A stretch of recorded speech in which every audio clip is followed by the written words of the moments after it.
want you to recall him. Do 2 steps in the back and recall him. Say name and come.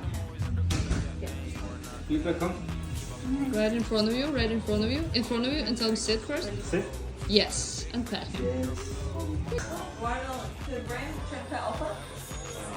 Yeah, try, go ahead. But no pat, just try to.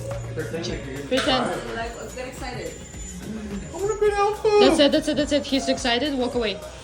Reward him. So, for different dogs, different boundaries.